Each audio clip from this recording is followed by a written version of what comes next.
Tarkov TV has just happened, and there's some great new content coming to the game in the next patch, which will be in December.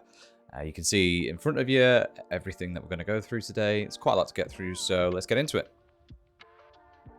The first thing to talk about is the new matchmaking system. So they've reworked the matchmaking system to basically just give faster matching times and more stability within that system.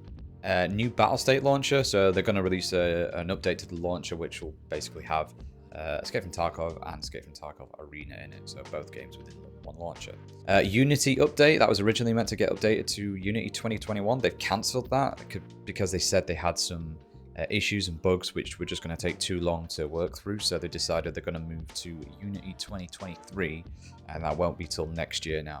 Edge of Darkness edition will be gone by the end of the year. There is a countdown on the page, the store page, to buy it, and when that reaches 0, you will not be able to buy Edge of Darkness anymore. So if you want that edition of the game, go check it out, go get it. It's the last chance. New patch 14 will be in December. They didn't really give a date exactly, but they just said December, so it's coming in December. Groundzero, the new map. This will have a max level of between 15 and 20 is what they're looking at the moment. And beyond that level cap, you will not be able to enter the level on your PMC, but you can always scav to it. Scavving is fine. The loot isn't as good, but it's basically going to be a mini Streets of Tarkov that will serve as the start of the game's story area and is basically a beginner area for new players. So that's pretty cool. And whilst we're referencing Streets of Tarkov, we've got some cool new news for that. The BTR for hire is coming. So what that'll do is you'll be able to get transported to one of its stop points through the map. It'll be able to provide fire support for you, and you can also allow it to extract loot once per raid from the map. So I guess you go up to it, maybe pay a fee, drop your loot in, and then boom, your loot's safe. Quite a nice feature. I'm looking forward to that one. It'll be interesting to see how that plays out. They also mentioned a Shoreline expansion. They didn't expand on this expansion with any more words other than just literally Shoreline changes and expansion. That is all they said. They're just, I guess, not ready to show anything yet. But that's cool either way. First of the new big features coming to the game, which are going to be definitely game-changing, is vaulting. Now, this is looking pretty nice. Yeah, looking at this footage, I'm quite impressed, actually. It looks very fluid. It looks very fast. I was half expecting it to be quite clunky, given the way that movement has kind of changed through the progression of the game's development. But no, this looks good. This looks exactly what we need, to be honest. So we've got the new Armour Rework here, which also combines itself with a hit registration rework, apparently. So that'll be interesting to see how hit reg is with the new patch. But yeah, this is modular helmets, modular armor, armor plates for all your pieces. It's going to be interesting. I think the meta might change. I predict that flesh damage and high damage rounds and buckshot could be really strong here because, like you can see on this piece, the area under the armpit is very open, and other pieces of armor don't have like neck pieces and things like that. Because I think they've added more hitboxes now, so I think your neck is going to be a separate hitbox as well, and maybe some other additional spots too. So it's probably going to be the biggest change to the game in quite a while, I think.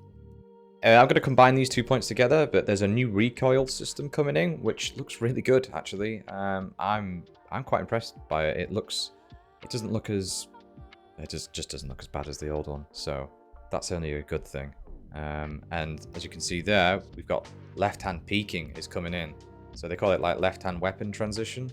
So yeah, it allows you to move the weapon to your left hand, so you can do better left-hand peeking. That's going to be really good. It's been a long time coming, that one. As you can see, he's doing it here with the pistol. I guess it's going to be yet to be seen how much your body is still sort of peeking as your weapon is peeking. Like, is it going to be like a minor difference? Are you still going to be at disadvantage when doing left-hand peeks? I'm not too sure. Only time will tell on that one, but it looks pretty cool so far.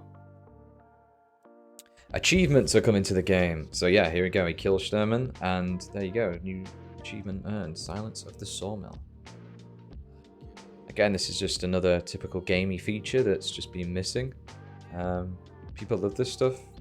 it gives, you know, alongside having tasks and things like that, it's a nice measure of your progress through the game, and you know, it's a tick list of things to do. Achievements also persist through wipes, so regardless of how many times the game wipes, you will keep all the achievements you have earned. So that's nice. You can see there as well, he's clicking between PMC and Scav, so your PMC and Scav stats are actually separated now. And now in the hideout, we have this right-click context menu for display and profile, and this is basically favoriting the weapons that you like, which are now visible on your profile, which is very cool. So you can see you got your achievements there, and then you got your favorite weapons. There's even the EFT and arena tabs at the top. But you can also view your friends' profiles, and then you can look at their presets and edit their presets, and now you can save your friends' presets. So yeah, it's such a great addition. I didn't even think to have the idea to say, oh yeah, we should have something like that. I mean, I guess it makes sense. Probably everyone else has thought of it apart from me, but yeah, we can now share weapon presets between each other, which is, yeah, great. We've got a few guns here, the obligatory gun drop, as there always is. So there's about 3 or 4, I think.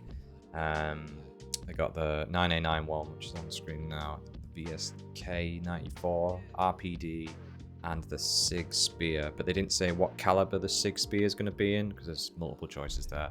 So yet to be seen on that one. We've also got some new gear coming. They just said like helmets, bags, new clothing options. So the typical stuff. We also have a new hideout cat, or hideout pet, I guess, and a trophy room coming. So they were taking suggestions for the pets during the stream, which is pretty funny. Some funny things in there. But they're also doing a trophy system in the hideout. So you'll basically have a little trophy room where you can, they said you can just get items and put them there. So I don't know what type of items that'll be, if it's anything, but yeah, we'll wait to see when that comes out. Lightkeeper Services, you're going to actually be able to hire bosses such as, they said, I think it says Zerachi and rogues can basically like fight for you or defend you, protect you or something. So that'll be quite an interesting one. I'm sure that'll expand over time with, you know, hiring different maybe factions and bosses or whatever. So we'll see what happens with that. But yeah, being able to sort of get Zerachi to protect you or something, that sounds quite interesting. That'll be cool. Another cool one was the magazine ammo presets. So this is just another preset functionality expansion. So it basically means that you can set up a magazine how you want, and it'll just be loaded like that in the preset system. So if you want like one type of round, then another type of round, then another type of round, and you know, flip between like say like a high damage or a high pen, you can do that. Quite cool. And I think that's about it, really. They showed off some arena stuff, which I'll leave the rest of that out of that video because it's pretty long. You can go see that on their Twitch stream. They played 2 games of arena, and it shows off the new kill cam as it's a later version of the build. So yeah, it might be worth going to check that out if you're interested in seeing some more arena footage. Yeah, it was quite fun.